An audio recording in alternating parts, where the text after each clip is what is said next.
الحمد لله وكفى وسلام على عباده الذين اصطفى أما بعد فأعوذ بالله من الشيطان الرجيم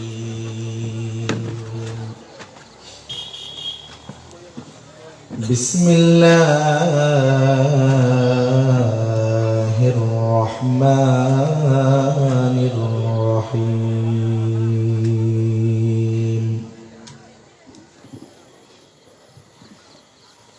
من عمل صالحا من ذكر أو أنثى وهو مؤمن فلنحيينه حياة طيبة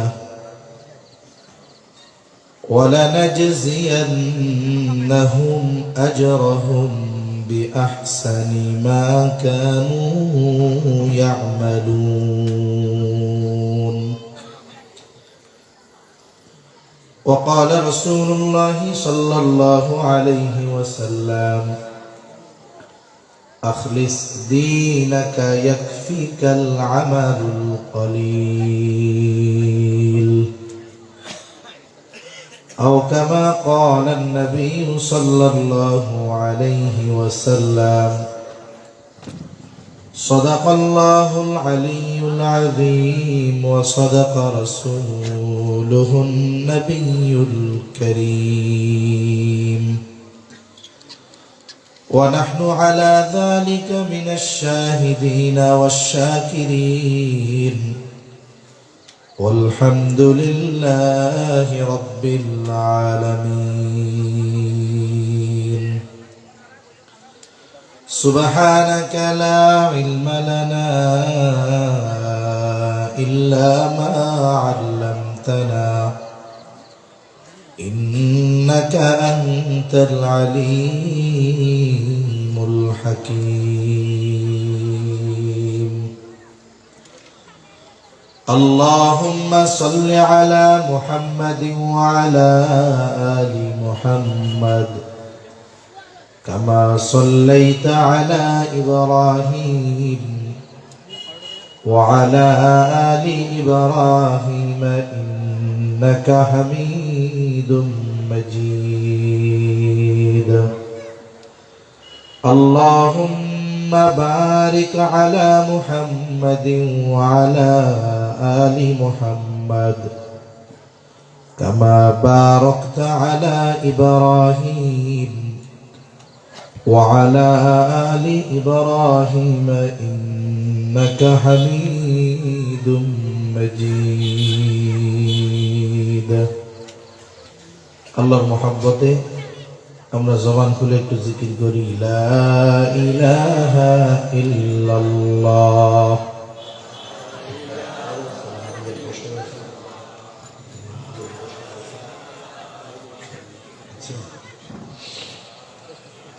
একটু জবান খুলে জিকির করি লা ইলাহা ইল্লাল্লাহ।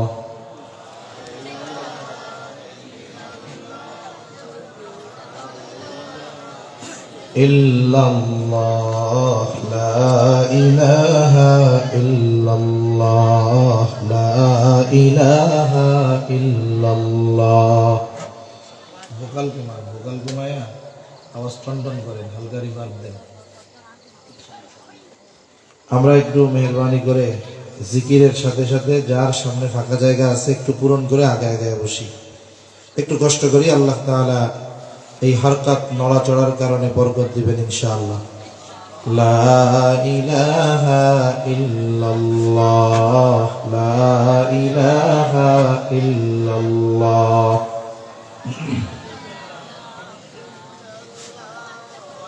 লা ইলাহা ইল্লাল্লাহ মুহাম্মাদুর রাসূলুল্লাহ। বেশ ভোকাল তোমার, আপনি পারেন এটা? পারেন না? তাহলে বলবেন তো যে পারি না। পারে কে আছে? যে পারে সে আছে, তাহলে বেশ তোমার নিয়ে গেলেন। রিভার্ব দেন, ভোকাল কমান, আওয়াজ টনটন করেন। আলহামদুলিল্লাহ। ঐতিহ্যবাহী চট্টগ্রাম জেলার অন্তর্গত সাতকানিয়া থানাধীন বাবুনগর পশ্চিম মাদ্রাসা যুব ঐক্য পরিষদের উদ্যোগে 22তম তাফসীরুল কোরআন মাহফিল। আজকের এই তাফসীরুল কোরআন মাহফিলের সম্মানিত শ্রদ্ধেয় সভাপতি হযরত মাওলানা লোকমান নদভী, সদরে মুহতামিম বাইতুস সালাম মাদ্রাসা চট্টগ্রাম। আজকের মাহফিলের প্রধান মেহমান মুফতি শামসুদ্দিন জিয়া সাহেব, মুহাদ্দিস, আল জামিয়া আল ইসলামিয়া পটিয়া মাদ্রাসা চট্টগ্রাম।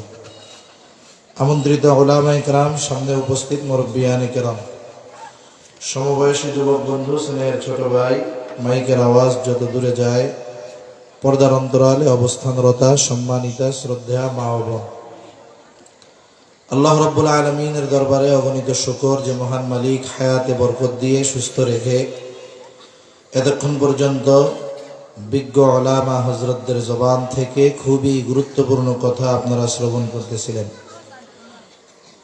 সেই ধারাবাহিকতায় আল্লাহ তাআলার তৌফিকে কিছু দ্বীনি মুযাকারা করবার লক্ষ্যে যে মহান মালিক আমাদেরকে এখানে আসার, বসার, বলার তৌফিক দান করলেন, সে মহান মনিবকে খুশি করার জন্য মোহাব্বতের সাথে জবান খুলে অন্তর থেকে আমরা একবার কালিমাতুশ শুকর পাঠ করি, আলহামদুলিল্লাহ।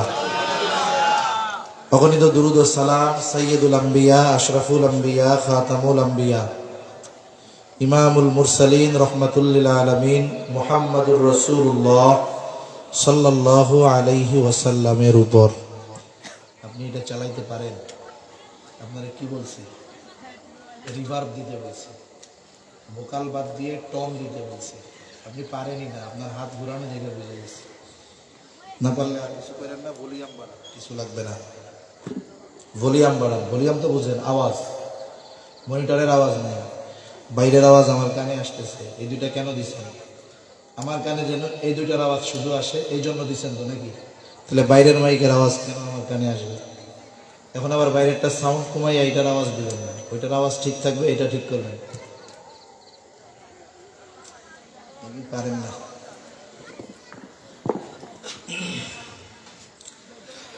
সম্মানিত উপস্থিতি,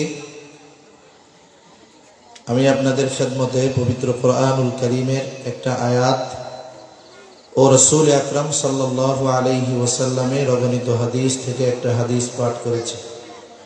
আল্লাহ তাআলার কাছে তৌফিক চাই, আল্লাহ তাআলা অল্প সময়ের মধ্যে কিছু কথা আমাকে বলার তৌফিক দেন, যে কথাগুলো আমাদের সবার দুনিয়া এবং আখিরাতের জন্য কল্যাণকর হয়। সকলে বলি আমিন।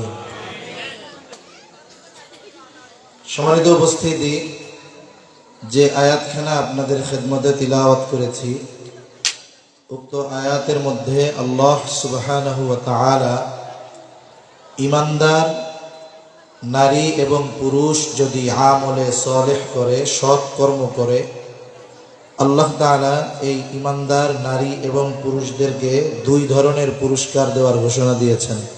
কয় ধরনের? দুই ধরনের পুরস্কার দেওয়ার ঘোষণা আল্লাহ তাআলা দিয়েছেন। এক ধরনের পুরস্কার আল্লাহ তাআলা দিবেন দুনিয়ায়, আর এক ধরনের পুরস্কার আল্লাহ তাআলা দিবেন আখিরাতে। একটা মূল নীতি বলা যেতে পারে যে আমরা এই বিষয়টা সব সময় মনে রাখব, যে আমরা যখন আল্লাহ তাআলার কোনো আদেশ মান্য করব, এক কথায় আমরা যদি দ্বীনের উপরে নিজেদেরকে পরিচালিত করি, এই দ্বীন মেনে চলার কারণে শুধু উপকার আখিরাতে হবে, বিষয়টা এমন নয়।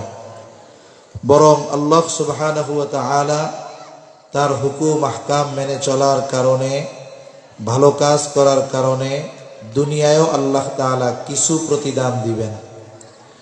তবে বাস্তবতা হলো, কোনো ভালো কাজের পূর্ণ প্রতিদান আল্লাহ তাআলা দুনিয়াতে দেনও না, দেওয়া সম্ভব নয়। আবার যারা মন্দ কাজ করে, খারাপ কাজ করে, তাদের এই খারাপ কাজের, পাপাচারের পরিপূর্ণ শাস্তি আল্লাহ তাআলা দুনিয়ায় দেন না, অল্প কিছু দেন। তবে এই মন্দ কাজের পরিপূর্ণ প্রতিদান আল্লাহ তাআলা দিবেন আখিরাতে। অনুরূপভাবে যারা নেকের কাজ করে, ভালো কাজ করে, তাদের এই ভালো কাজের প্রতিদানও আল্লাহ তাআলা পরিপূর্ণভাবে দিবেন আখিরাতে। একথা আল্লাহ তাআলা কোরআনুল কারীমের মধ্যেই বলেছেন, ওয়া ইন্নামা তুওয়াফাউনা উজুরাকুম ইয়াউমাল কিয়ামাহ। কিয়ামতের দিন মানুষকে তার কর্মের পূর্ণ প্রতিদান দেওয়া হবে। মোট কথা হলো, কিয়ামতের দিন মানুষকে তার দুনিয়ার কর্মের পূর্ণ প্রতিদান দেওয়া হবে। কেউ যদি ভালো কাজ করে, ভালো কাজের পূর্ণ প্রতিদান দেওয়া হবে আখিরাতে। কেউ যদি মন্দ কাজ করে, তাহলে এই মন্দ কাজের পূর্ণ প্রতিদান আল্লাহ তাআলা দিবেন কখন? আখিরাতে। বলে দুনিয়ায় যা দিবেন এটা অতি সামান্য। দুনিয়ায় যা দিবেন সেটা কি? অতি সামান্য। তাহলে প্রথম বিষয়টা যেটা বললাম, আলোচনা করলাম যে আল্লাহ তাআলা যে কোনো কাজের প্রতিদান দুনিয়াতে কিছু দেন, তবে পরিপূর্ণ আখিরাতে দেন। আল্লাহ সুবহানাহু ওয়া তাআলা ইবাদতের প্রতিদান দেওয়ার ক্ষেত্রে কোনো তারতম্য করেন নাই, কম বেশি করেন নাই, বৈষম্য করেন নাই। তবে নারী এবং পুরুষদের মাঝে সৃষ্টিগত এবং শরীয়তের কিছু মাসালাগত তফাত আছে। তবে ইবাদতের প্রতিদানের ক্ষেত্রে কোনো তারতম্য নেই। যেমন সৃষ্টিগত পার্থক্য কি? বলে প্রথমত একটা বিষয় হলো, মৌলিকভাবে যদি হিসাব করা হয়, নারী এবং পুরুষের মূল বিষয়টা কিন্তু এক। যেমন আল্লাহ তাআলা কোরআনুল কারীমের মধ্যে বলেন, ইয়া আইয়ুহান নাসুত্তাকু রাব্বাকুমুল্লাযী খালাকাকুম মিন নাফসিন ওয়াহিদা। আল্লাহ রাব্বুল আলামিন বলেন, হে মানব সম্প্রদায়, ইত্তাকু রাব্বাকুম, তোমরা তোমাদের রবকে ভয় করো। কোন রব? আল্লাযী খালাকাকুম মিন নাফসিন ওয়াহিদা, যিনি তোমাদেরকে একটি প্রাণ থেকে সৃষ্টি করেছে। নারী হোক আর পুরুষ হোক, আল্লাহ সুবহানাহু ওয়া তাআলা আমাদের কয়টি প্রাণ থেকে সৃষ্টি করেছেন? এক প্রাণ থেকে। সেই এক প্রাণ হলো হযরত আদম আলাইহিস সালাতু ওয়াস সালাম। মানুষের মৌলিক যে জিনিস, এই দেহ, এই স্ট্রাকচার, এটা মানুষের মূল না। মানুষের মূল হলো তার রূহ। মানুষের মূল কি? জবান খুলে বলেন। মানুষের মূল হলো তার রূহ। এই রূহ হলো আসল। রূহ অবিনশ্বর, রূহের কোনো ধ্বংস নাই। আল্লাহ সুবহানাহু ওয়া তাআলা রূহ সৃষ্টি করার পর থেকে নিয়ে এই রূহ শুধু স্থান পরিবর্তন করে, স্থান পরিবর্তন করে। এজন্য একটা মানুষ যখন মারা যায়, আমাদের অঞ্চলেও মসজিদের মাইকে এলান দেওয়া হয়, অমক এলাকার অমক আজ বিকাল 5 ঘটিকায় ইন্তেকাল করিয়েছে। বলে কি বলে না? ইন্তেকাল শব্দের অর্থ হলো স্থানান্তরিত হওয়া। তার মানে ওই ব্যক্তির ব্যাপারে বলা হয় যে তিনি স্থানান্তরিত হয়েছেন। মূলত কি স্থানান্তরিত হলো? বলে আমাদের রূহটা আলমে দুনিয়া থেকে আলমে বরজখে স্থানান্তরিত হয়েছে। এখন আল্লাহ তাআলার নির্দেশ হলো রূহ।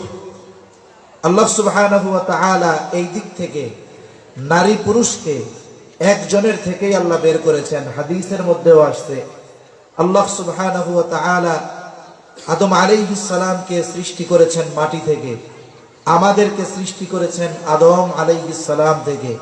আর এক হাদিসের মধ্যে আসছে, নবীজি সাল্লাল্লাহু আলাইহি ওয়াসাল্লাম বলেন যে আল্লাহ তাআলা আদম আলাইহিস সালামের পৃষ্ঠদেশ তথা পিঠ থেকে আল্লাহ তাআলা কিয়ামত পর্যন্ত যত মানুষ আসবে, যত মানুষ দুনিয়ায় আছে, যত মানুষ দুনিয়া থেকে চলে গেছে, সবার রূহ আল্লাহ তাআলা আদম আলাইহিস সালামের পিঠ থেকে বের করেছেন। তাহলে এই দৃষ্টিকোণ থেকে নারী পুরুষ এরা সবাই একজনের থেকে বাহির হলো। তবে এই গঠন দেওয়ার ক্ষেত্রে আল্লাহ তাআলা একটা সিস্টেম নির্ধারণ করেছেন। সিস্টেমটা কি?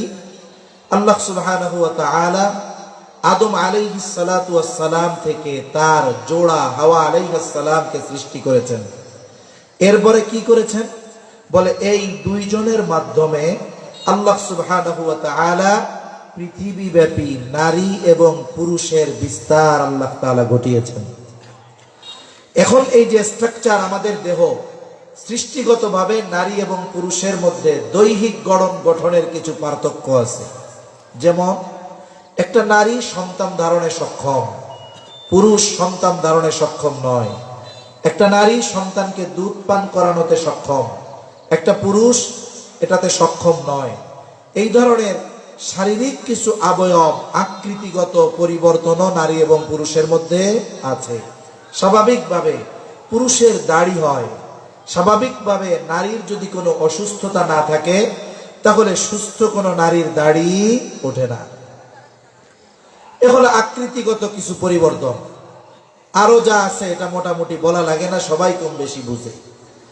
এইবার শরীয়তের হুকুমগত কিছু পরিবর্তন আছে। যেমন একটা মেয়ে যখন প্রাপ্তবয়স্কা হয়, বালেগা হয়, বালেগা হওয়ার পর থেকে নিয়ে আল্লাহ তাআলার একটা নিজাম, 50-55 বছর পর্যন্ত এই মহিলার বা এই মেয়েটার প্রতি মাসে 3 থেকে 10 দিন একটা অসুস্থতা থাকে। বলে এই অসুস্থতা যখন তার থাকে, এই অসুস্থতাকালীন সময় আল্লাহ তাআলা তার জন্য নামাজকে মাফ করে দিয়েছেন। সুবহানাল্লাহ। আরেকটা কি, যেটা নিয়ে ইসলাম বিদ্বেষীরা সবচাইতে বেশি ইসলামের উপরে আঘাত করে, তারা বলতে চায় সম্পদ বন্টনের ক্ষেত্রে ইসলাম নারীদেরকে ঠকিয়েছে, পুরুষদেরকে জিতিয়েছে। নাউজুবিল্লাহ বলেন। আপনারা কথা মনে হয় বুঝেন নাই, কথা বুঝতে পারছেন? বলেন তো, ইসলাম সম্পদ বন্টনের ক্ষেত্রে নারীদেরকে যদিও দৃশ্যমান দেখা যায় কম দিয়েছেন, তবে ইসলাম কি নারীদেরকে ঠকিয়েছে নাকি? ইসলাম নারীদের ঠকায় নাই, বরং হিসাব যদি করা হয় ইসলাম নারীদেরকে জিতিয়ে দিয়েছে। কেমনে জিতাইছে? মনে করেন একটা লোক চাকরি করে, তার বেতন হলো 40,000 টাকা। কত টাকা? জবাব দিতে হবে। কত টাকা? 40,000 টাকা। আর একজন চাকরি করে, তার বেতন হলো 20,000 টাকা। বলেন তো 40,000 বেশি না 20,000 বেশি? 40,000 বেশি। কিন্তু যেই ব্যক্তি 40,000 টাকা বেতন পায়, মাস শেষে দেখা যায় তার খরচ এত বেশি যে মাস শেষে 40,000 শেষ হওয়ার পরে মাঝে মধ্যে আরো মানুষের কাছ থেকে কর্জ করা লাগে।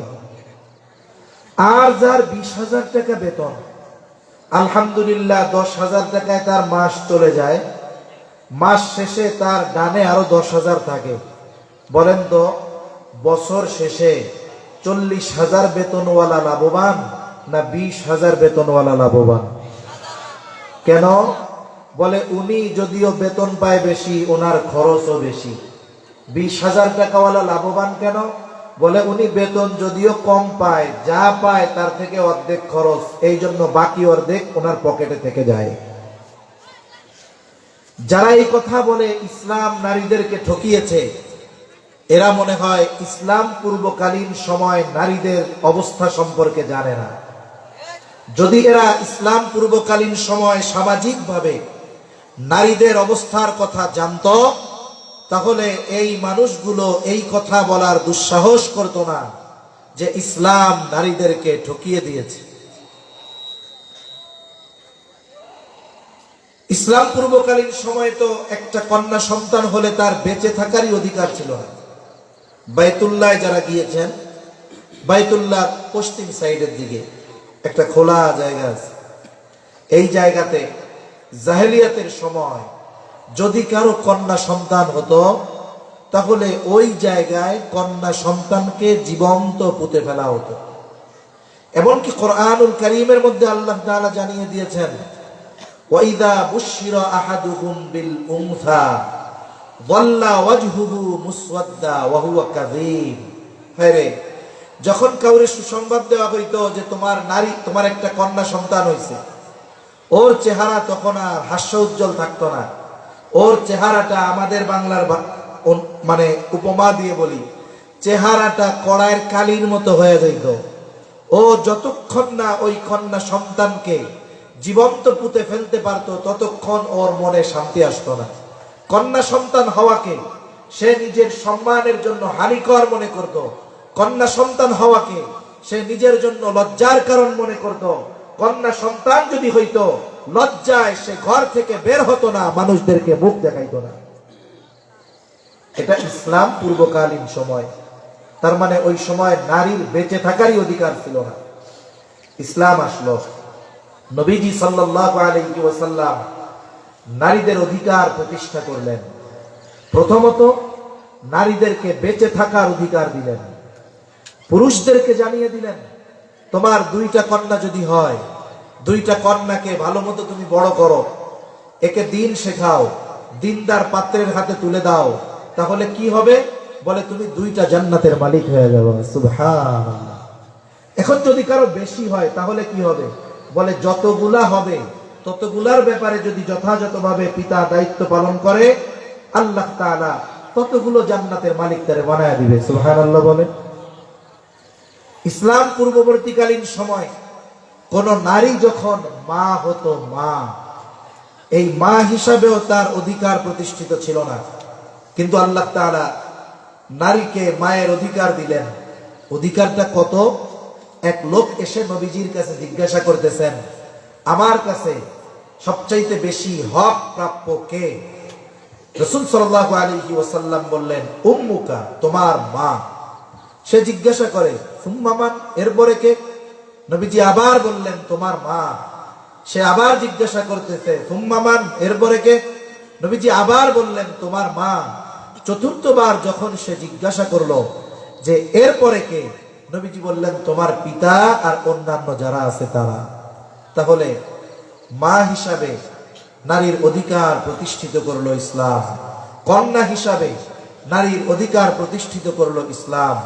আবার দেখেন, জাহেলিয়াতের সময় স্ত্রী হিসাবেও একটা নারীর অধিকার সমাজে ছিল না, কিন্তু ইসলাম স্ত্রী হিসাবেও নারীর অধিকার প্রতিষ্ঠিত করেছে। শুধু তাই না, গোটা হায়াতে একটা মেয়ের কোনো খরচ নেই। একটা মেয়ের কোনো কি নাই? খরচ নাই। মনে করেন একটা মেয়ে যখন দুনিয়ায় ভূমিষ্ঠ হলো, দুনিয়ায় আসলো, প্রথমত কন্যা সন্তান হওয়ার কারণে পিতার প্রতি সুসংবাদ, এরে মানুষ করো, দিনদার পাত্রের হাতে তুলে দাও, জান্নাতের মালিক হয়ে যাও। এখন এই সন্তান, কন্যা সন্তান বাবার বাড়িতে আছে, এখন তার পরিচয় হলো সে একটা সন্তান, একটা মেয়ে। এখন এই পিতা এই সন্তান তথা এই মেয়ের যাবতীয় খরচ বহন করতে বাধ্য। কতদিন?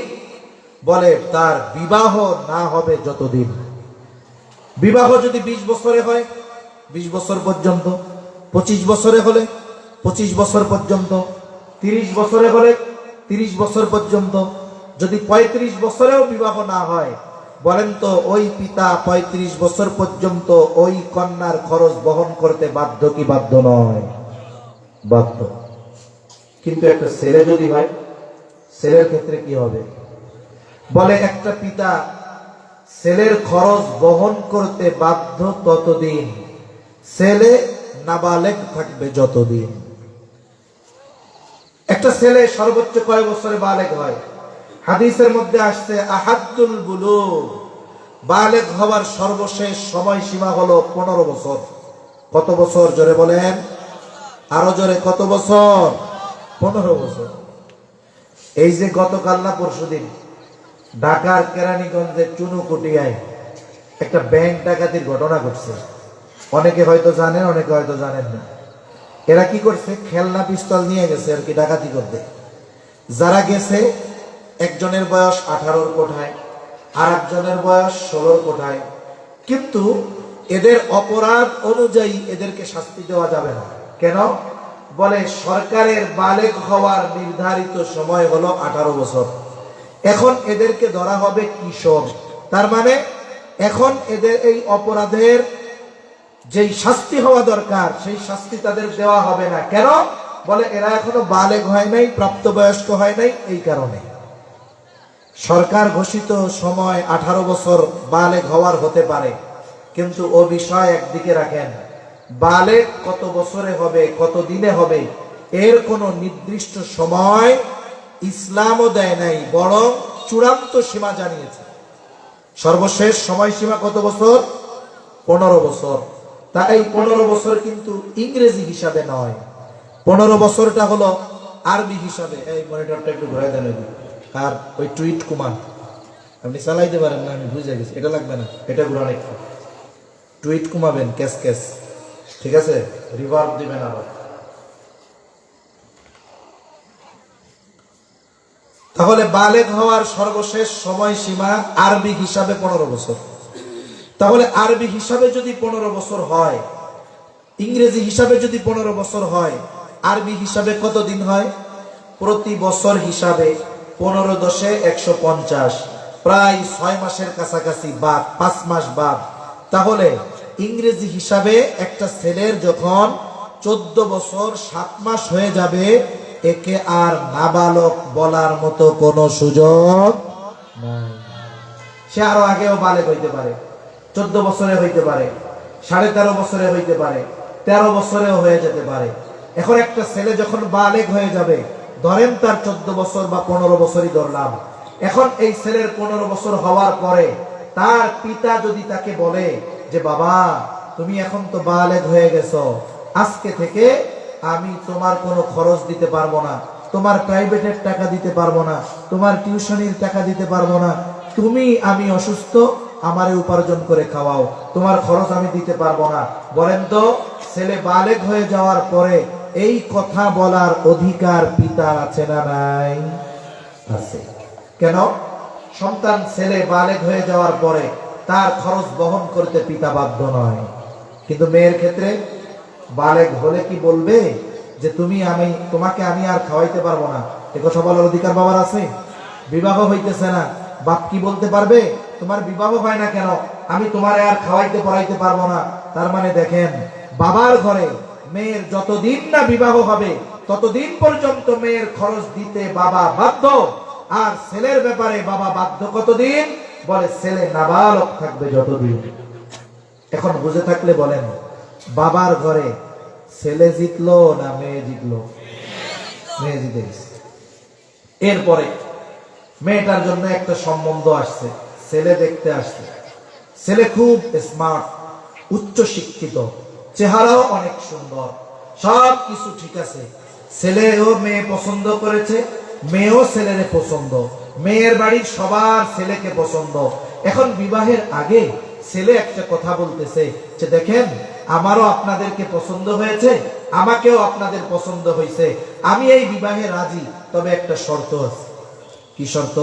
যে আপনার মেয়েকে বা আপনাদের মেয়েকে আমি বিবাহ করব, শর্ত হলো তার যত খরচপত্র আছে, খাদ্য, বস্ত্র, চিকিৎসা, বাসস্থান, এই সমস্ত খরচ আপনাদের বহন করতে হবে। বলেন তো, এই প্রস্তাব যদি কোনো ছেলে কোনো মেয়ের বাবাকে দেয়, মেয়ে যদি কালো হয়, মেয়ে যদি খোড়াও হয়, মেয়ে যদি বোবাও হয়, বলেন তো ওই বাপ ওই সুদর্শন ছেলের সাথে মেয়ে বিবাহ দিবে? বরং এই প্রস্তাব যদি এই জায়গায় কেউ দেয়, আগে তারে ধরে পিটানি দিবে। ঠিক কিনা কর? যে বিবাহ করতে আসছো আর তুমি বিবাহ করবে আর খরচ চালামো আমি, বেটা ভাগ এখান থেকে। তার মানে একটা ছেলে তো এই বিবাহের ব্যাপারে কবুল বলে তখন, এর আগে ওই মেয়ের খাদ্য, বস্ত্র, চিকিৎসা, বাসস্থান সহ মৌলিক যত চাহিদা আছে সবকিছু পূরণ করার প্রতিশ্রুতিবদ্ধ হয়ে এরপরে সে কবুল বলতে পারে। ঠিক কিনা গো? এখন মেয়েটা কোথায় গেল? স্বামীর ঘরে। বলেন তো, স্বামীর ঘরে যাওয়ার পরে তার সব খরচ চালাতে বাধ্য কে? স্বামী। আল্লাহ না করুন কারো ব্যাপারে যদি এমনটা হয়ে যায় যে মেয়েটার বিবাহ হয়েছিল, মেয়েটা ওই বাড়িতে সংসার করতে পারে নাই। আমাদের সামাজিক কিছু রোগ আছে, নিম্ন মন মানসিকতা আছে আমাদের। যেমন কারো যদি বিবাহ বিচ্ছেদ হয়, কোন মেয়ে যদি তালাক প্রাপ্ত হয়, একতরফা ভাবে আমরা তালাকের জন্য ওই মেয়েটাকে দোষারোপ করতে থাকি। এটা ঠিক নয়। বিবাহ বিচ্ছেদ অনেক সময় মেয়ে নয়, অন্য কারণেও হতে পারে। যেমন আমাদের দেশে অনেক দিনদার বাবা আছে, মেয়েটাও দিনদার, বাপও দিনদার, কিন্তু বিবাহ দেওয়ার সময় যখন কোনো মালদারের পক্ষ থেকে প্রস্তাব আসে, দিনদার বাবা তখন আর দিন টোকায় না, তখন মাল টোকায়। কথা ভুল বললাম নাকি? আছে এরকম অনেক বাবা। এখন যদি কেউ বলে ভাই আপনি দিনদার, আপনার মেয়েটাও আলেমা দিনদার, আপনি এরকম একজন বদ্দিনের সাথে বিয়া দিলেন কেন? অসুবিধা নাই, টাকা পয়সা আছে তো ঠিক হয়ে যাবে। এখন মনে করেন ওই মেয়েটা চট্টগ্রাম শহরে থাকে, স্বামীর ডুপ্লেক্স বাড়ি আছে, খুব আলিশান বাড়ি। এখন ওই মেয়েটা ওই বাড়িতে গিয়ে দেখে যে তার স্বামী এবং স্বামীর পরিবারের মধ্যে দিনের কোনো বালাই নাই। স্বামী পরনারীতে আসক্ত, স্বামী মাদকাসক্ত, প্রতিদিন রাতে ওই বাড়িতে মদের আসর বসায়, এমনকি স্বামী তাকে জোরাজুরি করে, তার বন্ধুদের সামনে তার চেহারা অনাবৃত করে বন্ধুদের সামনে নিয়ে যেতে চায়। বলেন তো এইরকম একটা বাড়িতে যতই আলিশান ব্যবস্থা থাকুক না কেন, একজন দিনদার মেয়ের জন্য ওই বাড়িটা ছোটখাটো জাহান্নামের মতো হয়ে যাবে কি যাবে না? এখন মেয়ে সংসার করতে পারে নাই, বিবাহ বিচ্ছেদ হয়ে গেছে, আবার বাবার বাড়িতে আসছে। আমাদের সমাজের সমস্যা কি? দুইজন লোক কথা বলতেছে, একজন বলে যে অমক চাচা দিনদার, কিন্তু ওনার মেয়েটারে বিয়া দিছিল এক মালদারের সাথে, কিন্তু মেয়েটা খুব ভালো, মেয়েটা খুব ভালো মেয়ে। এখন আর একজন পাশের থেকে মুখটা বাঁকা করে বলবে ইতারে বালানো কইস, আপনাদের ভাষায় বলতেছে আর কি, ইতারে কম ন কইস, বালামাই হইলে তালাক খাইতো না, ঠিক কিনা বলেন? কি বলে যে ভালো মেয়ে যদি হইতো তাহলে তো স্বামীর ঘর করতে পারতো, ভালো মেয়ে হইলে কি তালাক খাইতো? এখন বলেন তো এই মেয়েটা যে তালাক প্রাপ্তা বা বিবাহ বিচ্ছেদ হয়েছে, এই জন্য কি মেয়েটার কোনো দোষ আছে? দোষ নাই। এজন্য এই বিষয়টা আমরা খেয়াল রাখবো। একটা মেয়ে যদি স্বামীর ঘর না করতে পারে, সে যদি তালাক প্রাপ্তা হয় বা বিবাহ বিচ্ছেদ হয়, একতরফা ভাবে এই বিবাহ বিচ্ছেদের জন্য কোন মেয়েকে দোষারোপ করা যাবে না। এখন আল্লাহ না করুক স্বামীর ঘর থেকে বিবাহ বিচ্ছেদ হয়েছে, এখন আবার বাবার ঘরে আসছে। শরীয়ত কি বলে? শরীয়ত বলে পুনরায় যতদিন এই মেয়েটার আবার বিবাহ না হবে, ততদিন আবার তার বাবা তার খরচ বহন করতে বাধ্য। আর যদি তার সংসার জীবন ভালো মতো চলে, আল্লাহ তাআলা তাকে সন্তান দান করলেন, স্বামী ইন্তেকাল করলেন, এখন ছেলেরা আছে, আর শরীয়ত সন্তানদের ব্যাপারে কঠোর ভাবে জানিয়ে দিয়েছে যে তুমি তোমার এই মায়ের খেদমত যথাযথভাবে করবা। শুধু তাই না, মাকে আচরণের মাধ্যমেও কোনো কষ্ট দেওয়া যাবে না। এই জন্য নবীজি সাল্লাল্লাহু আলাইহি ওয়াসাল্লাম কঠোর আরোপ করেছেন। প্রসিদ্ধ একটা হাদিস রমজান মাস আসলে আমরা অধিকাংশ সময় বলি, নবীজি খুতবা দেওয়ার জন্য মেম্বারে উঠতেছেন আর আমিন বলতেছেন। পরপর 3 বার নবীজি আমিন বললেন, কিন্তু কোন কারণে বললেন কেউ জানে না। সাহাবায়ে কেরাম জিজ্ঞাসা করলো, ইয়া রাসূলুল্লাহ, আপনি মেম্বারের সিঁড়ি অতিক্রম করতেছিলেন আর আমিন বলতেছিলেন, কারণটা কি? নবীজি যেই কারণ উল্লেখ করেছেন এর মধ্যে একটা কারণ হলো, যেই ব্যক্তি তার মা বাবা উভয়কে বার্ধক্য অবস্থায় পেল অথবা উভয়ের মধ্যে একজনকে পেল, কিন্তু তাদের খেদমতের মাধ্যমে সন্তুষ্টি অর্জন করতে পারলো না, নবীজি জিবরাইল আলাইহিস সালাম দোয়া করতেছে যে ওই ব্যক্তি ধ্বংস হোক, আর নবীজি বলেছেন আমিন। এখন বলেন তো, দোয়া করেছে রুহুল আমিন আর আমিন বলেছে রহমাতুল লিল আলামিন, এই দোয়া যে কবুল হয়েছে কোনো সন্দেহ আছে নাকি? এই জন্য যখন একটা মা বার্ধক্যকালে উপনীত হয়ে যায়, সন্তানদেরকে আল্লাহ তাআলা আদেশ দিয়েছেন যে এই মা বা বাবা উভয় যদি থাকে, তাদের সাথে সদাচরণ করবা, ভালো ব্যবহার করবা। তাদের আচরণের দ্বারা যদি তুমি বিরক্ত হও, কষ্ট পাও, খবরদার বিরক্তি প্রকাশক সর্বনিম্ন শব্দ উফ এটাও জবান দিয়ে বাহির করবা না। তাদের সাথে খারাপ আচরণ করবা না। ফালা তাকুল্লাহুমা উফফিন ওয়ালা তানহারহুমা, খবরদার তাদেরকে ধমকের সুরে তাদের সাথে কথা বলবা না। ওয়াকুল্লাহুমা কওলান কারীমা, তাদের সাথে আদবের সাথে উত্তম ভাবে কথা বলবা। চিন্তা করে দেখেন, আল্লাহ সুবহানাহু ওয়া তাআলা পিতা মাতার সাথে সদাচরণের কথা উল্লেখ করতে গিয়ে ইহসান শব্দটা ব্যবহার করেছেন। আল্লাহ তাআলা বলেন, ওয়া ক্বাদা রাব্বুকা আল্লা তা'বুদু ইল্লা ইয়্যাহু ওয়া বিল ওয়ালিদাইনি ইহসানা। আল্লাহ তাআলা পিতামাতার ব্যাপারে, তাদের সাথে আচরণের ব্যাপারে ইহসান শব্দ ব্যবহার করেছেন, ইনসাফ শব্দ ব্যবহার করেন নাই। ইনসাফ কি? বলে আপনি আমারে যতটুকু দিয়েছেন, বোঝানোর জন্য বলি, আপনাকে আমি ততটুকু ফেরত দিলাম। আর ইহসান কি? বলে আমারে যতটুকু দিয়েছেন তার চাইতে বেশিটা আমি ফেরত দিলাম। পিতা মাতার সাথে ব্যবহার কেমন হবে? বলে তারা আমার সাথে যত ভালো ব্যবহার করেছে অতটুকু ফেরত দিলে হবে না, বরং তার চাইতে বেশি ফেরত দিতে হবে। সর্বোচ্চ ভালো আচরণ পিতা মাতার সাথে করতে হবে।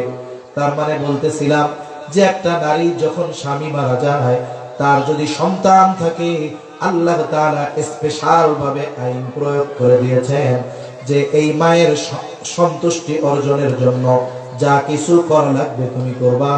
কারণ কি? বলে এই মা তোমার জান্নাত অথবা জাহান্নাম। এই জন্য যেই সন্তানেরা দিনদার, তাদের জীবন চলে যায় যাক, সবকিছু চলে যায় যাক, তারা পিতা মাতার সন্তুষ্টি অর্জনের জন্য সর্বোচ্চ চেষ্টা করে। মূল কথা হলো, একটা নারী সে যখন জন্ম নেয় থাকে বাবার ঘরে, বিবাহের পরে চলে যায় স্বামীর ঘরে, এরপরে স্বামী ইন্তেকালের পরে সে থাকে তার সন্তানদের কাছে। এই গোটা হায়াতে প্রথমে তার সব খরচ বহন করার দায়িত্ব হলো তার বাবা, তারপরে স্বামী, তারপরে সন্তানের। গোটা হায়াতে তার কোনো খরচ নাই।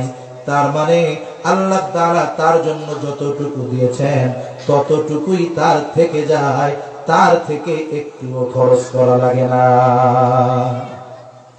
কিন্তু একটা পুরুষ দেখেন, একটা সময় সে সন্তান থাকে, একটা পুরুষ যখন সন্তান দেখা যায়, বিবাহ হওয়ার আগেই তাকে উপার্জন করা শুরু করে দিতে হয়।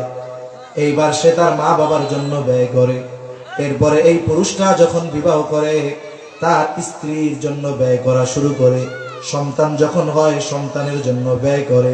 তার মানে যদিও দেখা যায় আল্লাহ তাআলা নারীর দ্বিগুণ পুরুষকে দিয়েছেন, কিন্তু পুরুষের ব্যয় এত বেশি, এত বেশি ব্যয় করার পর পুরুষের ডানে আর কোনো কিছুই থাকে না। আর নারীকে যদিও দেখা যায় দিয়েছেন পুরুষের অর্ধেক, কিন্তু কোনো খরচে ইসলাম তাকে বাধ্য করে নাই। যার কারণে নারীর জন্য যতটুকু নির্ধারণ করা আছে পুরোটুকুই নারীর মালিকানায় থেকে যায়।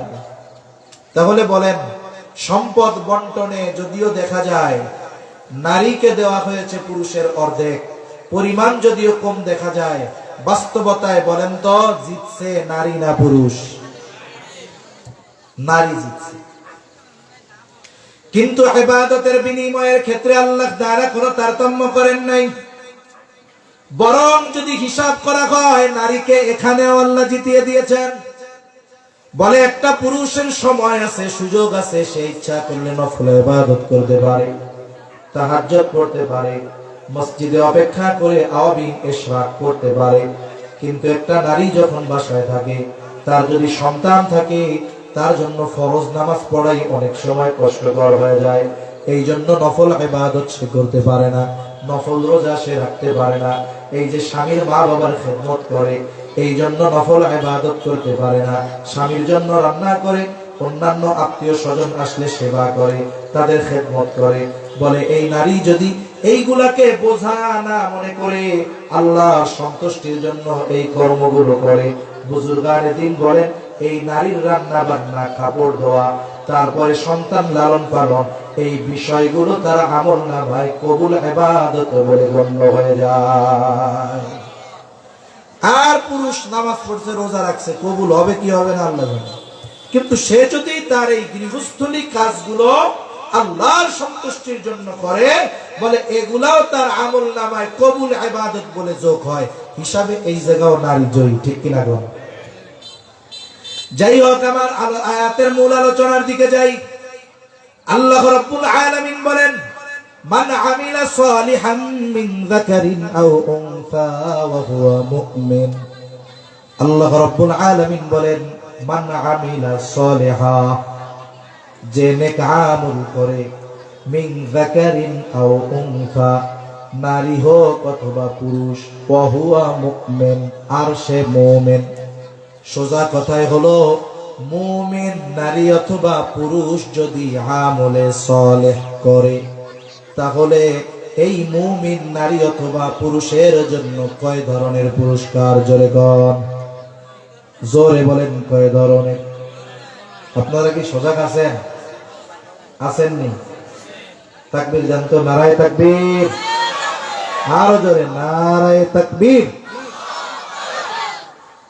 মোটামুটি একটু মনে হয়েছে ঘুম ভাঙছে। আপনারা নারায়ে তাকবীর দেন না, ওই পাশ দিয়ে টঙ্গীর মাঠে নারায়ে তাকবীর কইয়া হুজুর কই পিড়ে সাইজ করে ফেলতেছে। তাহলে ইমানদার নারী অথবা পুরুষ যদি আমলে সালেহ করে, কয় ধরনের পুরস্কার? জোরে বলেন কয় ধরনের? আমি ইমানের ব্যাপারে আলোচনায় যাব না, আমি আমলে সালেহের বিষয় নিয়ে কয়েকটা কথা আপনাদের সাথে একটু মুযাকারা করব। প্রথম বিষয় হলো, ঈমান তো সবচাইতে দামি এক সম্পদ। বলে ঈমান যদি না থাকে, কোনো ভালো কাজ আল্লাহ তাআলার কাছে আখিরাতে প্রতিদান পাওয়ার যোগ্য বলে বিবেচিত হয় না। এই দুনিয়ায় কাফেররাও অনেক ভালো কাজ করে, কাফেররা অনেক দান সদকা করে। বলে এদের ভালো কাজের প্রতিদান কি হয়? বলে আল্লাহ যা দিবে পুরোটুকি দুনিয়ায় দিয়ে দেয়, আখিরাতে ওদের জন্য কিছু নাই। কেন? বলে আখিরাতের খাতা খুলতে হইলে ইমানদার হওয়া লাগবে, ঠিক কিনা বলে? আর ইমানদার যদি নেক আমল করে, দুনিয়ায়ও কিছু দেয়, আখিরাতে আল্লাহ পরিপূর্ণ দেন। এই জন্য আমার আপনার আমলগুলোকে যদি আখিরাতে প্রতিদান পাওয়ার যোগ্য হিসাবে গড়ে তুলতে হয়, ঈমান লাগবেই লাগবে। এটা কম্পালসারি শর্ত, লাগবেই লাগবে। সাথে সাথে এই ঈমানটাকে আমরা শিরিক মুক্ত রাখবো, কারণ শিরিক মুক্ত ঈমান এটা যদি না থাকে, ঈমান যদি ত্রুটি বিচ্যুতি হয়, ঈমানের মধ্যে যদি ত্রুটি বিচ্যুতি থাকে, দেখা যাবে আমার আমলগুলো আল্লাহ তাআলার কাছে গ্রহণযোগ্য হবে না। এই জন্য আমাদের ঈমানকে ত্রুটি মুক্ত রাখার জন্য সর্বপ্রথম জরুরি যেই কাজটা, সেটা হলো সকল ধরনের শিরিক থেকে বেঁচে থাকা। এখন আপনি শিরিক থেকে বেঁচে আছেন, সম্ভবত তাফসীরে রুহুল মাআনির মধ্যে আসছে, কথা জেহেনে আসতো তাই বলি। কিয়ামতের দিন এক লোক আল্লাহর সামনে হাজির হবে, এর কোনো আমল নেই, একেবারে এ টু জেড কোনো আমল নেই। আল্লাহ সুবহানাহু ওয়া তাআলা শুধুমাত্র এই ব্যক্তির আমল কি? বলে ও কোনোদিন আল্লাহর সাথে শিরিক করেনি। শুধুমাত্র এই কারণে আল্লাহ তাআলা কিয়ামতের দিন তারে মাফ করে দিবে। সুবহানাল্লাহ। আল্লাহ তাআলা বলছে, ইন্নাল্লাহা লা ইয়াগফিরু আন ইউশরাকা বিহি ওয়া ইয়াগফিরু মা দুনা যালিকা লিমান ইয়াশা। হায়রে, কেউ যদি আল্লাহর সাথে শিরিক না করে, এই শিরিক ব্যতীত বাকি যত গুনাহ আছে আল্লাহ তাআলা যদি চান গুনাহগুলো মাফ করে দিবেন। কিন্তু শিরকের গুনাহ করে, তওবা করে না, আল্লাহ তাআলা গুনাহগুলো ক্ষমা করবে না। এই জন্য আমার আপনার আমলটা যদি আসলেও কাজে লাগাতে হয়, আমাকে আপনাকে শিরিক মুক্ত ঈমানের অধিকারী হতে হবে। এখন ঈমানটা শিরিক মুক্ত, ঈমানটা খাঁটি। নবীজিও বলেন, আখলিস দীনাকা ইয়াকফিকাল আমালুল কলিল। নবীজি বলেন, তোমার ঈমান খাঁটি করো, অল্প আমল নাজাতের জন্য যথেষ্ট হয়ে যাবে। এখন ঈমান খাঁটি বলে নেক আমল করো। আল্লাহ তাআলা এই জায়গায় আমলে সালেহ বলেছেন, আমলে সালেহ সৎ কর্ম, নেক আমল। এখন বিষয় হলো, বুজুর্গানে দিন বলেন, একটা মানুষ নামাজ পড়লেই তার নামাজ আল্লাহর কাছে কবুল হয় না। তার মানে আমল করলেই সেটা সৎ আমল হয় না, বরং কিছু শর্তের আলোকে যদি মানুষ আমল করে, ওই আমল অল্প যদি হয়, ওই আমলগুলো যিনি কবুল করে নেন তিনি কে? এখন আমি আপনি আপনার আমল যদি আল্লাহর কাছে কবুল করাতে চাই, এক নাম্বার যেই জিনিসটা লাগবে, বলে আমি আপনি যেই আমল করি না কেন একমাত্র আল্লাহ তাআলাকে দেখানোর জন্য করতে হবে। দুনিয়ার মানুষকে দেখানোর জন্য যদি কেউ আমল করে, ওই আমল নাজাতের কারণ তো হবেই না, বরং পরকালে শাস্তির কারণ হয়ে দাঁড়াবে। প্রসিদ্ধ হাদিস আমরা সকলেই জানি, নবীজি জানায় দিয়েছেন, আবু হুরায়রা রাদিয়াল্লাহু তাআলা আনহু থেকে বর্ণিত, কিয়ামতের দিন সর্বপ্রথম একজন শহীদের বিচার করা হবে। রক্তাক্ত অবস্থায় আল্লাহর সামনে হাজির। জিজ্ঞাসা করবে এই অবস্থা কেন? লোকটা বলবে, আল্লাহ আপনার দ্বীন আপনার জমিনে প্রতিষ্ঠা করার জন্য কাফেরদের বিরুদ্ধে লড়াই করে আমি আমার জীবনটা দিয়ে দিয়েছি। আল্লাহ তাআলা বলবেন, তুমি যে জিহাদ করেছো কেন করেছো? লোকটা বলবে, আল্লাহ আপনার সন্তুষ্টির জন্য করেছি। আল্লাহ তাআলা বান্দার মনের খবর জানে। আল্লাহ তাআলা বলবে, বান্দা তুমি মিথ্যা বলতেছো, আমি জানি তুমি জিহাদ করেছো যাতে করে দুনিয়ার মানুষ তোমার বীরত্বের প্রশংসা করে, তোমাকে বীর বলে, বাহাদুর বলে। বান্দা যে উদ্দেশ্যে জিহাদ করেছো দুনিয়ায় তুমি তা পেয়ে গেছো, সুতরাং আজকে আমি আল্লাহর তরফ থেকে তোমার জন্য কিছু নাই, তুমি চলে যাও, তোমার ঠিকানা হলো চিরস্থায়ী জাহান্নাম। দুই নম্বরে আল্লাহ তাআলা একজন দানবীরকে ডাকবে। আল্লাহ তাআলা জিজ্ঞাসা করবে, আমি তোমারে সম্পদ দিয়েছিলাম কি করছো? লোকটা বলবে, আল্লাহ আপনার দেওয়া সম্পদ আমি দান সাদাকা করেছি। কেন করেছো? লোকটা বলবে, আল্লাহ আপনার সন্তুষ্টির জন্য করেছি। আল্লাহ তাআলা বলবে, বান্দা তুমি মিথ্যা বলতেছো, আমি আল্লাহ তোমার অন্তরের খবর জানি। তুমি দান করেছো যাতে করে দুনিয়ার মানুষ তোমাকে দানবীর বলে, দুনিয়ার মানুষ যেন তোমার দানের প্রশংসা করে। এই দুনিয়ায় অনেক মানুষ আছে প্রশংসা পাওয়ার জন্য দান করে, আছে না নাই? আমাদের ঢাকার পাশে একটা জেলা, এক মাদ্রাসার মুহতামিম বলতেছে, বলে হুজুর দুঃখের কথা কি বলবো, এক আল্লাহর বান্দা মোটা অঙ্কের একটা অ্যামাউন্ট পাঠাইছে মাদ্রাসার জন্য। বড় প্রোগ্রাম, দেশের শীর্ষস্থানীয় উলামা ইকরাম আমার মাহফিলে আসে, হাজার হাজার মানুষের উপস্থিতি। উনি আমারে চিরিকুটের মধ্যে লেখা দিছে, এই টাকাটা মাদ্রাসায় দিলাম, কিন্তু আপনি প্রধান বক্তা যখন বয়ান শুরু করবে তার আগে নামটা ঘোষণা দিয়ে কইয়া দিয়ে। এখন হুজুরের ব্যস্ততায় আর বলতে মনে নাই। এইবার মাদ্রাসার রিসিপ্টটা এটা ওনারে রিসিপ্ট দিয়ে দিছে, এই যে রিসিপ্ট। উনি কয় রিসিপ্ট লাগবে না, আমার টাকা ফেরত দেন। বলে কেন?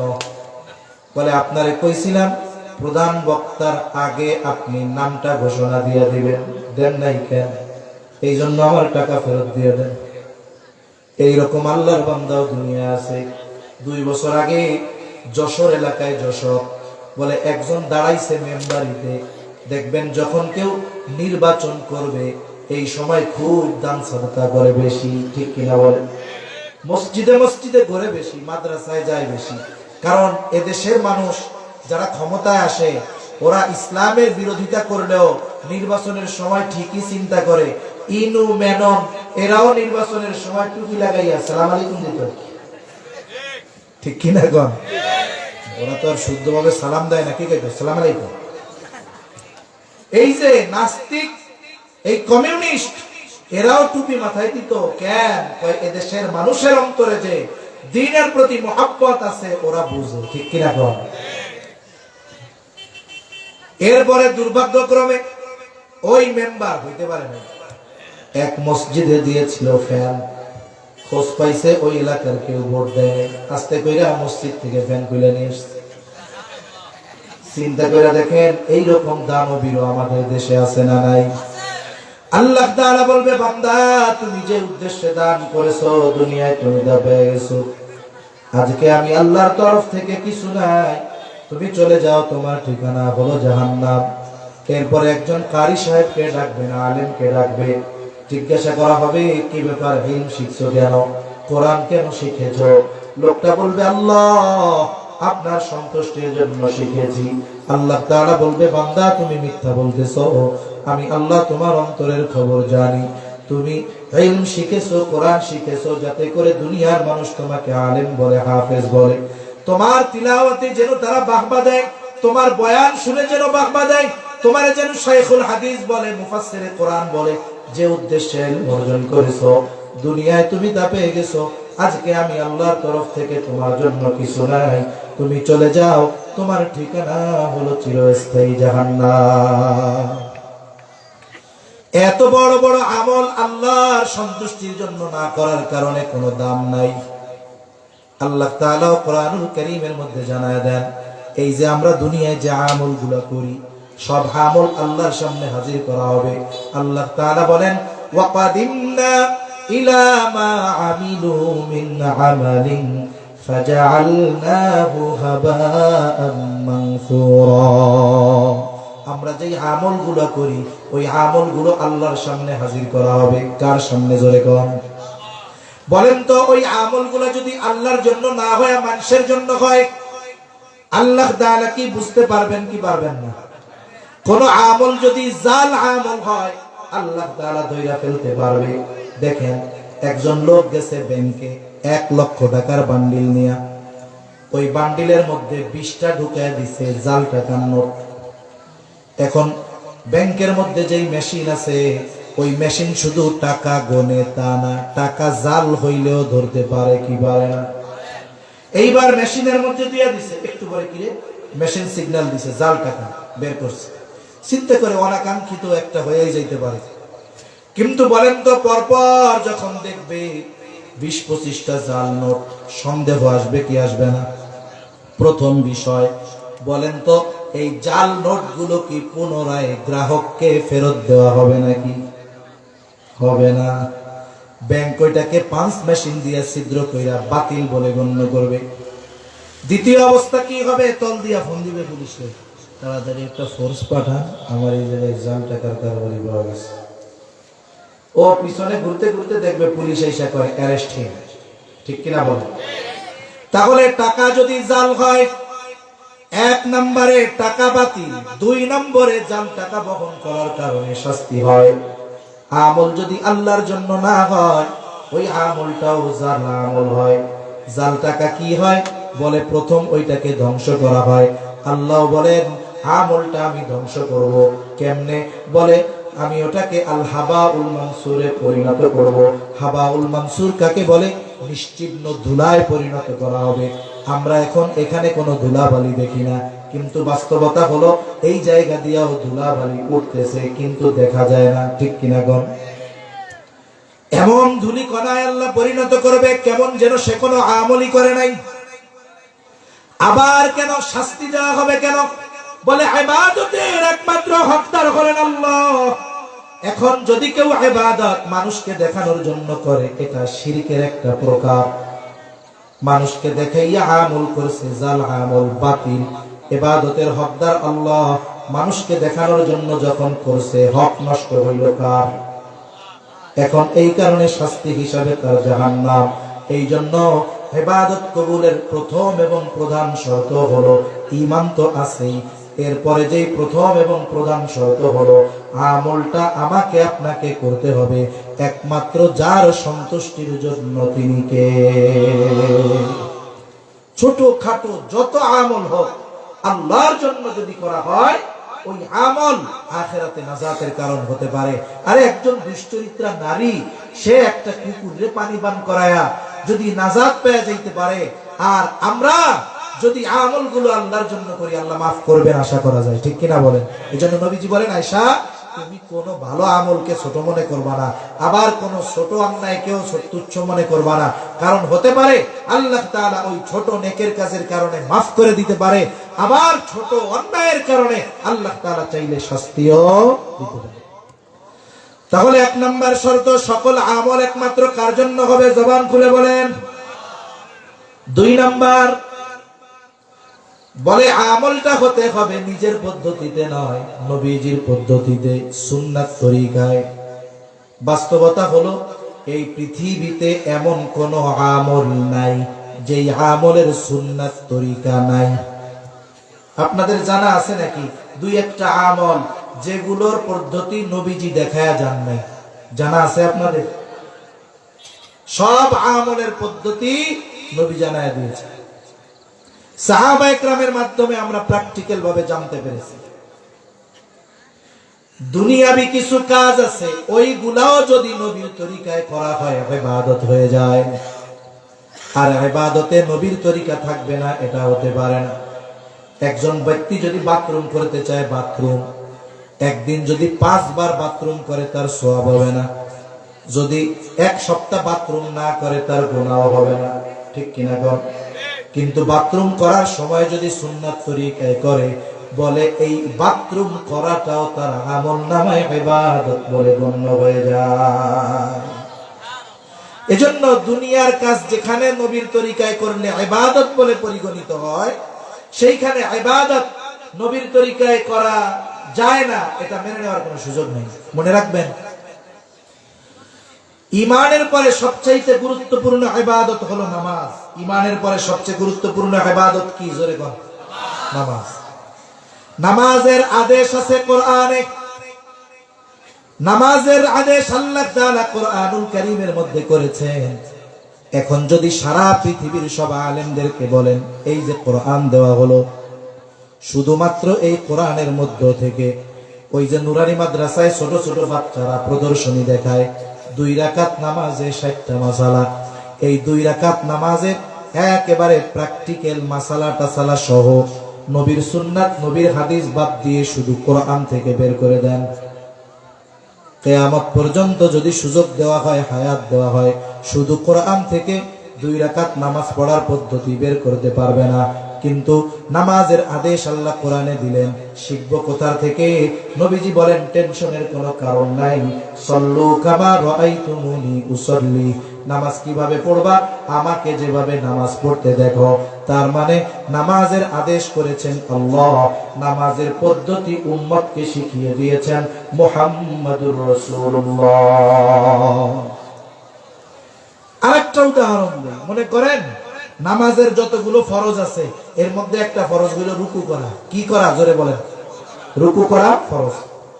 কোরআনে আল্লাহর নির্দেশ আছে, ওয়ারকাউ মা'আর রাকিঈন, রুকুকারীদের সাথে রুকু করো। রুকু শব্দের শাব্দিক অর্থ কি? বলে রুকু শব্দের শাব্দিক অর্থ হলো ঝুঁকা। এখন আমি মনে করেন নামাজে দাঁড়াইছি, নামাজে দাঁড়ানোর পরে সূরা ফাতিহার সাথে সূরা মিলাইয়া সোজা দাঁড়া হয়ে মাথাটা এরকম একটু ঝুঁকাই দিছি, দেহ ঝুঁকাই নেই, শুধু মাথা ঝুঁকাই দিছি। বলেন তো, এইটুকু যদি আমি ঝুঁকাই, এটাকে কি আপনারা রুকু বলবেন? দেখেন, রুকুর শাব্দিক অর্থ ঝুঁকা, বুঝলাম, কিন্তু কতটুকু ঝুঁকলে নামাজের রুকু হয় এটা কোরআনে নাই। শিখবেন কোথার থেকে? নবীর থেকে। নবী শিখিয়ে দিয়েছেন রুকু কেমনে করবা। এইভাবে দাঁড়ায় আসো, মাথা একটু ঝুঁকাইলে হবে না, একেবারে এলের মতো হয়ে যাইতে হবে, ডালের মতো হয়ে যাইতে হবে। মাথা, পিঠ, এর উপরে যদি একটা তক্তা রাইখা দেওয়া হয়, একেবারে লেভেলিং ভাবে থাকবে। এইরকম যখন তুমি বাঁকা হবা, ঝুঁকবা, এটারে কয় হলো নামাজের রুকু। ঠিক কিনা বলে? শিখলাম কার থেকে? নবীর থেকে। জোরে বলেন, কার থেকে? এজন্য প্রত্যেকটা ইবাদত নবীর তরিকায় হতে হবে। 3 নাম্বার বিষয় বলে, যে ইবাদত করবে সেই ইবাদতের মাসলা মাসাইল গুলো জানবে।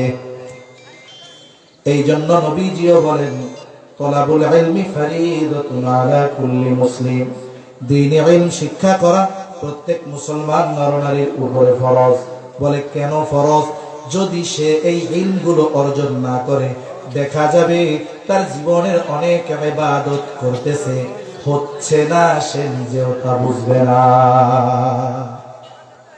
মনে করেন একজন ব্যক্তি নামাজ পড়বে, এখন যদি তার নামাজের ফরজগুলো না জানা থাকে, বাইরে ভিতরে 13 ফরজ, নামাজের ওয়াজিব গুলো যদি না জানা থাকে, নামাজ ভঙ্গের কারণগুলো যদি না জানা থাকে, ওযু ভঙ্গের কারণ যদি না জানা থাকে, সমস্যাটা কি? বলে নামাজের বাইরে ভেতরে 13 ফরজ। বলেন তো, এই 13 ফরজ থেকে যদি একটা মাত্র ছুটে যায়, 13টা থেকে কয়টা? বলেন তো, তার নামাজ থাকবে না যাবে? ব্যান্ড বাতিল। নামাজের ওয়াজিব 14টা। বলে নামাজের ওয়াজিব গুলো থেকে যদি একটা ওয়াজিব ছুটে যায়, সাহু সেজদা দিতে হবে। সাহু সেজদা দিলে নামাজ হয়ে যাবে। এখন প্রথম কথা হলো, নামাজের ফরজ বাইরে ভেতরে 13টা। এই 13 ফরজ যদি নামাজির জানা না থাকে, তাহলে ফরজ ছুটে গেলে সে টের পাবে নাকি? সে টের না পায়, নামাজের 12টা হয়ে যায়। নামাজের ওয়াজিব 14টা, যদি তার ওয়াজিব 14টা না জানা থাকে, ওয়াজিব যদি ছুটে যায়, সাহু সেজদা যদি না দেয়, নামাজও থাকবে না। ঠিক কিনা বলে? নামাজ ভঙ্গের কারণ 19টা কারণ পাওয়া লাগবে না, একটা পাইলেই যথেষ্ট, নামাজ শেষ। কিন্তু আল্লাহর বান্দা নামাজ ভঙ্গের 19 কারণ জানে না। দেখা গেল নামাজের মধ্যে 19 কারণ থেকে কারণ পাওয়া গেছে, 19টের পাক আর না পাক ওনার নামাজ আছে না নাই। তাহলে দেখেন নামাজ ভঙ্গের কারণ জানা লাগবে। বলে অজু ভঙ্গের কারণ 7টা জানতে হবে। কেন? বলে অজু যদি নামাজের মধ্যেও ছুটে যায় তাহলে তার নামাজ থাকবে না। আবার দেখেন গোসলের ফরজ জানা লাগবে, যদি না জানে কি হবে? বলে সে অপবিত্র গোসল করা লাগবে। গোসলের ফরজ গুলো আদায় হলো না, গোসল হলো না, পবিত্রতা হলো না।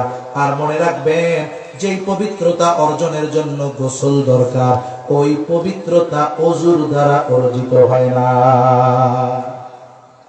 তাহলে সর্বনাশটা কি?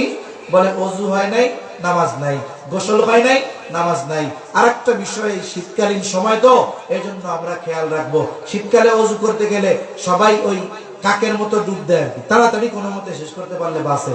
কিন্তু শীতকালীন সময় মানুষের ত্বকটা রুক্ষ থাকে, শুকনা থাকে, যার কারণে দেখা যায় যে অনেক সময় পানি ঢালছে, উপর দিয়ে চলে গেছে, জায়গাটা ভিজে নাই, পা ফেটে গেছে, পায়ের ফাঁকের মধ্যে পানি ঢুকে নাই। বলে অজু করার সময় অজুর যেই সমস্ত জায়গাগুলো ধৌত করা ফরজ, ওই জায়গাগুলোর মধ্যে যদি এক চুল পরিমাণও শুকনা থাকে তাহলে অজু হবে না।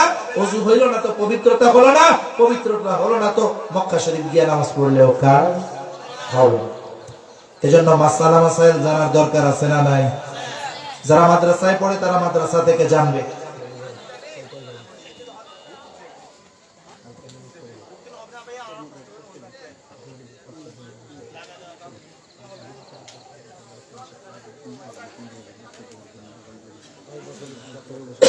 তারপরে দেখেন মাসলা মাসাইল শিখতে হবে কি হবে না? শিখবেন কোথায়? বলে একদল তো মাদ্রাসায় শিখে। আগের আমলে খানকায় গিয়ে শেখাটা সহজ ছিল, কিন্তু জামানা এখন এরকম, অনেক পীর সাহেবের কাছে মুরিদ হওয়ার পরে সারা জীবনে পীর সাহেবের হাত ধরেও একবার মুসাফা করা যায় না। ঠিক কিনা বলে? এখন মুরব্বী যারা শিখবেন কোথায়? বলে শেখার একটা তো জায়গা ছিল, দাওয়াত ও তাবলীগের মেহনত। এই জায়গাও তো কত ঝামেলার মধ্যে আছি। আমি আগেও বলছি, আমি একজন আম পাবলিক হিসাবে যদি আমারে কেউ জিজ্ঞাসা করে আপনি তাবলীগ কাদের সাথে করবেন, আমি স্বাভাবিক বলবো আমি আলেম। কেন যাব? বলে প্রথমত যাব তাদের সাথে গেলে তাদের যে জ্ঞানের আলো, ইলমের আলো, তাদের সাথে কিছুদিন থাকার কারণে হলেও এর প্রভাব আমার মধ্যে আসবে। ঠিক কিনা বলেন? আর মিয়া চুম্বকের সাথে যদি লোহা কিছুদিন লেগে থাকে, ওই লোহার মধ্যেও চুম্বকের কিছু আকর্ষণ শক্তি যায় কি যায় না? আর এখনকার যে পরিস্থিতি, আমি আর লম্বা কথায় গেলাম না, এখন যে আলেমদের সাথে কেন যাওয়া দরকার, এখন আর ওয়াজ করা লাগবে না, মানুষ এখন এমনিই বুঝতেছে। ঠিক কিনা বলেন? এখন আর এতাআতি নাই। এক গ্রুপ হইল সন্ত্রাসী, আর এক গ্রুপ হইল আলেমুল শুরা, উলামা ইকরামের তত্ত্বাবধানে যেটা পরিচালিত হয়। এজন্য আমরা এই দেশে দাওয়াত ও তাবলীগের কাজ চলবে, এটা বন্ধ করার ক্ষমতা কারো নাই। তবে এই দাওয়াত ও তাবলীগের মেহনত উলামা ইকরামের তত্ত্বাবধানে চলবে ইনশাআল্লাহ। কেন চলবে? বলে এই দেশে তাবলীগের মেহনত উলামা ইকরামের মাধ্যমে এসেছে। এই দেশে তাবলীগ শুরু হয়েছে কার দ্বারা? বলে সদর সাহেব হুজুর শামসুল হক ফরিদপুরি রহমাতুল্লাহি আলাইহি, ওনার মাধ্যমে শুরু হয়েছে কাজ। গওহরডাঙ্গায় ওইখানে আমির বানাইছেন আব্দুল আজিজ রহমাতুল্লাহি আলাইহিকে। এরপরে প্রথম মার্কাজ হলো বাগেরহাটের মোল্লাহাট থানার উদয়পুর মাদ্রাসা। আরে বলে যেই কাজ পৃথিবীব্যাপী বিস্তৃত, ওই কাজের মার্কাজ যদি কোনো দেশে একটা প্রত্যন্ত অঞ্চলে হয় না। বলে এদেশের কাজ এমন এক জায়গায় মার্কাজ হতে হবে যেখান থেকে চতুর্দিকে আলো ছড়াবে। যেমন দেখেন ফ্যাক্টরি হইলো চট্টগ্রাম, হেড অফিস হইলো ঢাকা। ঠিক কিনা বলেন? ফ্যাক্টরি কই? Chattogram, head office Dhaka. বলে কেন? বলে এইখানে হেড অফিসটা হইলে গোটা দেশে আমার ব্যবসা পরিচালনা করা সহজ হবে। তাহলে মার্কাজ যদি কেন্দ্রবিন্দু ঢাকায় হয়, দাওয়াতের কাজ করা সহজ হবে। এরপরে পরামর্শ করে বাংলাদেশে সর্বপ্রথম 1966 সালে ওই যে কাকরাইল, ওই জায়গায় প্রথম ইস্তেমা হয়, এরপরে ওইখানে ওই যে মার্কাজ হলো। তাহলে দেখেন, লম্বা ইতিহাস বলার সময় নাই, মূল কথা হলো এই দেশে দাওয়াত ও তাবলীগের মেহনত শুরু হয়েছে উলামায়ে কেরামের হাত ধরে।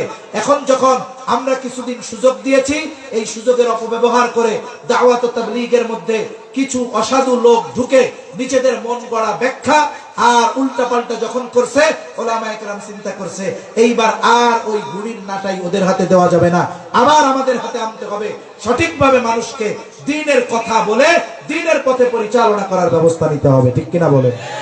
কেন নিতে হবে? বোঝা গেছে যে ওরা কেমন করে ঘুমন্ত মানুষদের উপরে আক্রমণ করে নির্বিচারে হত্যা করেছে। এরপরে 4 নম্বর বিষয়, যদি ইবাদত কবুল আল্লাহর কাছে করাতে হয়, অবশ্যই অবশ্যই উপার্জন এবং খাবারটা হালাল হতে হবে। এই দুইটা যখন হালাল, তখন এই 4 শর্ত পূরণ। বুজুর্গানে দিন বলেন, এই 4 শর্ত ঠিক রেখে ঈমান ঠিক, এই 4 শর্ত ঠিক। এখন যারা আমল করবে, তাদের আমল যিনি কবুল করে নেবেন তিনি কে? আল্লাহ তাআলা বলেন, ইমানদার নারী অথবা পুরুষ যখন আমলে সালেহ করবে, পুরস্কার 2 ধরনের। প্রথম ধরনের পুরস্কার হলো দুনিয়ায়। আল্লাহ তাআলা বলেন, দুনিয়ায় কি পুরস্কার? ফালানুহিয়ান্নাহু হায়াতান তাইয়্যিবা। এই দুনিয়ায় কি দিবে বলে? তাদেরকে হায়াতে তাইয়্যিবা দেওয়া হবে, পবিত্র জিন্দেগি দেওয়া হবে। আমরা অনেক সময় দোয়ার মধ্যে বলি, আল্লাহ অমুকরে আপনি হায়াতে তাইয়্যিবা দান করেন। লম্বা ব্যাখ্যা করার মতো সুযোগ নাই। মুফাসসিরিনে কেরাম বলেন, হায়াতে তাইয়্যিবা হলো পুত পবিত্র এক জীবন, পাপ মুক্ত এক জীবন, অমুখাপেক্ষী এক জীবন, বলে স্বল্পে তুষ্টের এক জীবন। শুধু তাই না, বলে আল্লাহ তাআলা এই ব্যক্তি হায়াতে তাইয়্যিবার আরেক ব্যাখ্যা বলে ইবাদতে মজা। এখন বলেন তো, একটা মানুষ যদি দুনিয়ার বুকে অমুখাপেক্ষী থাকা লাগে, মানুষের কাছ থেকে স্বল্পে তুষ্টের জ্ঞান যদি এটা অর্জন করতে পারে, সাথে সাথে ইবাদতের মজা যদি পায়, যদি পবিত্র পঙ্কিলতা পাপ মুক্ত এক জিন্দেগি পায়, এর চাইতে দুনিয়ায় তার উত্তম আর কিছু হতে পারে নাকি? তাহলে দুনিয়ায় আল্লাহ তাআলা এটা দিবে, আখিরাতে কি দিবে? বলে, ওয়ালা নাজজিয়ান্নাহুম আজরাহুম বিআহসানি মা কানু ইয়ামালুন। বাস্তবতা হলো, দুনিয়ায় আমরা যে আমল করি, আল্লাহর কসম এই আমলের দ্বারা জান্নাত পাওয়ার উপায় নাই। আল্লাহ তাআলা বলেন, বান্দারে এই 2 শর্তগুলা ঠিক রেখে তুমি যখন দুনিয়ায় কোনো অনেক আমল করবা, আমি তোমার এই নেক আমলের তুলনায় অনেক অনেক উত্তম প্রতিদান তোমাকে আখিরাতে দান করব।